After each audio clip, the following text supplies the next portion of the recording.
Bonjour à tous, je m'appelle Yanis Sadok, j'ai 16 ans, je suis un jeune de Waterloo inscrit à ActiJeunes et je fréquente la Maison pour tous de la Mousserie depuis 5 ans.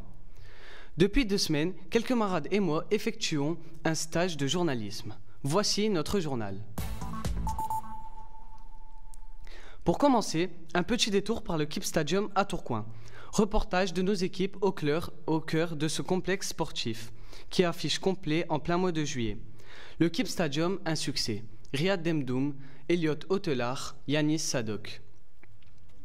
Déjà 6 ans que le KIP Stadium a vu le jour.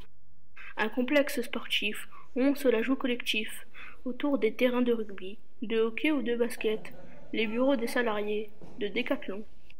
L'idée c'était de rassembler l'ensemble des équipes de décathlon qui travaillent autour des sports collectifs sur un même site. Le quartier L'Union s'y prêtait bien aussi pour un souci de projet sociétal et local, pour pouvoir développer le sport au plus grand nombre sur une zone où socialement c'est un petit peu compliqué. Les équipes du KIP Stadium travaillent sur la conception de produits et profitent des espaces pratiques pour les tester directement. Une manière de développer l'activité sportive dans une zone peu équipée. Cet été, plusieurs stages omnisports y sont organisés. J'aime bien le foot, je veux progresser.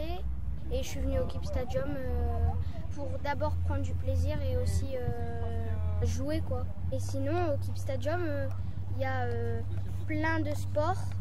Il y a par exemple il y a un autre stage là-bas qui consiste c'est multisport un peu. Découverte de nouvelles disciplines dans un cadre idéal. Parmi les évolutions à venir au KIP Stadium, des terrains de five couverts pour les amateurs du coin. Et pour les amateurs, peut-être moins sportifs du coin, il y a aussi le centre social de la Mousserie. Un endroit pour les jeunes et les moins jeunes, avec plein d'activités à faire. Un lieu public qui dynamise le quartier. On découvre tout ça en images avec Elliot Hotelard et moi-même. Au cœur du quartier de la Mousserie, il y a de l'ambiance au centre social. Un lieu de vie, de solidarité, d'échange où se croisent toutes les générations. En ce mois de juillet pluvieux, c'est surtout les enfants qui s'y retrouvent.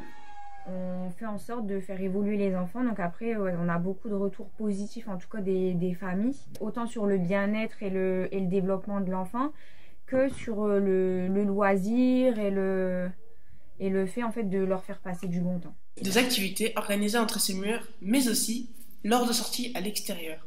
Autant d'animations qui créent du lien entre les jeunes. Je viens parce que y a toujours mes copains et tout, les sorties c'est bien, enfin, on va faire Astérix en plus la semaine prochaine. Je connais tous les animateurs, je suis là depuis l'âge de 6 mois et tout. J'aime bien beaucoup le centre social. Pour les responsables du centre social, l'objectif est simple, être au plus près des habitants, les aider dans leur démarche et leur proposer des loisirs, avec un tout dernier projet. On est en train d'acheter là un truck, donc un camion, qui va nous permettre aussi d'aller développer de l'activité avec ce camion sur les différents endroits du quartier. Donc c'est peut-être ça la nouveauté. L'association a vu le jour il y a une 60aine d'années.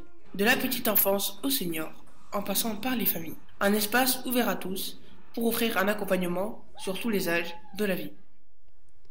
Et un autre endroit qui donne du plaisir aux jeunes de la Mousserie, c'est la patinoire Serge Charles à Wascal. Activité surprenante pour un mois de juillet, mais qui reste amusante. Un sujet réalisé par Marie de Crème et Yanis Sadok. La patinoire Serge Charles à l'heure d'été. Pendant de longs mois, l'enceinte est restée fermée à cause du Covid. Mais depuis juillet, elle a rouvert ses portes dans des conditions qui respectent les mesures sanitaires. C'est pas autant rempli qu'en hiver, mais oui, on a quand même un peu de monde, plus de centres. Il y en a qui sont pas toujours au courant qu'il faut réserver. Donc c'est un peu compliqué. Après le port du masque, tout le monde ne respecte pas. Donc, mais sinon après, tout se passe bien. Moins de monde sur la piste, mais l'équipe de la patinoire doit tenir un planning serré. Entre les stages de hockey, les clubs de patinage artistique et les jeunes venus s'initier au plaisir de la glisse. De base, c'est pour les activités janvier-février. C'est hyper dur. J'arrive pas trop à patiner vu que je suis pas habitué. Et je tombe une fois. Mais ça va mieux, mais là je vais encore essayer un peu. Une activité en phase avec la météo maussade de ce mois de juillet. Les enfants des centres de loisirs ont le sourire. C'était trop bien. C'était top, hein. On fait ça quand? Quand vous voulez. Et on reste dans le sport avec un mot de basket. Notre consultant basket est en plateau avec nous. Bonjour Elliot Hotelard. Bonjour Yanis. Vous êtes venu pour nous parler de l'actualité basket dans la région. En effet, parce que le calendrier de la saison élite vient enfin de tomber. Et alors, comment ça va se passer pour le BCM de Gravelines? Eh bien, notre seule équipe nordiste en élite va débuter par un match compliqué parce qu'elle affronte les champions de France de l'Asvel de Lyon. Et pour rappel, Gravelines a terminé 15e à la saison dernière. Et en ce qui concerne les Lillois? Les Lillois, eux, sont toujours en Pro B, la 2e division de basket.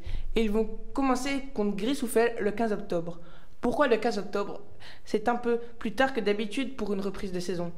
Eh bien, c'est pour que les joueurs qui ont participé aux Jeux Olympiques ont un peu plus de temps pour se reposer et souffler avant le début d'attaquer la saison.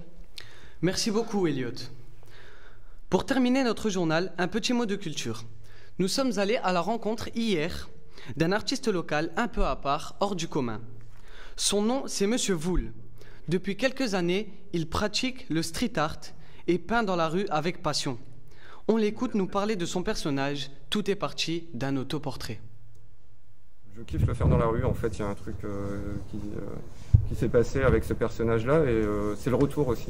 En fait, il a assez marqué les esprits très vite. Il y a une forte culture graphe ici qui existe depuis les années 80. Les graffeurs sont quand même... il y a quelques pointures ici. Waterloo, Roubaix-Tourcoing, il y a une certaine liberté parce que ça fait partie du décor. Et puis quelque part, toutes ces plaques, toutes ces tôles, le fait qu'on les recouvre, c'est peut-être un peu plus joyeux. Et avant de refermer cette édition, Sandra, étudiante à l'Académie de l'ESJ, vient nous rejoindre en plateau. Bonjour Sandra. Bonjour. Alors Sandra, parlez-nous un petit peu de ce projet média. Qu'est-ce que c'est concrètement? Alors ce projet, c'est un projet, on en est actuellement à la fin. On enregistre l'émission actuellement dans les locaux de l'ESJ Lille. Cette émission, elle est réalisée avec des jeunes de la Maison pour tous de Waterloo. Ça a été initié par la métropole de Lille, accompagné par l'École supérieure de journalisme de Lille également, et une association qui s'appelle ActiJeunes. Ça a duré 2 semaines en juillet, 2 semaines durant lesquelles ces jeunes de ce quartier de Waterloo ont pu partager leurs expériences et leur quotidien. Et ce, directement avec une journaliste professionnelle. Ils ont découvert le métier et se sont mis dans la peau de vrais journalistes. Et qu'est-ce que ces jeunes ont pu apprendre durant ces 2 semaines? Eh bien, ils ont parlé médias, ils ont parlé audiovisuel, ils ont parlé information. C'est un peu de théorie, mais surtout énormément de pratique. Ils ont appris le cadrage, ils ont appris le vocabulaire, les techniques d'interview, bref, un vrai stage de formation directement sur le terrain. Et ils ont même pu réaliser de réels projets que vous avez pu découvrir aujourd'hui. C'est un projet inédit ? Non, pas du tout. Ce projet, il s'ajoute à de nombreux autres projets que soutient l'ESJ Lille tout au long de l'année, que ce soit des projets radio, audiovisuels ou encore des rédactions d'articles, de photojournalisme. Ça permet à beaucoup d'enfants de profiter d'une première approche des médias et du métier de journalisme. Merci beaucoup, Sandra. Et c'est la fin de ce journal. Un grand merci à tous de nous avoir suivis. C'était un plaisir de vous présenter les sujets de notre rédaction. C'était un plaisir de jouer les journalistes pendant 15 jours. À très vite.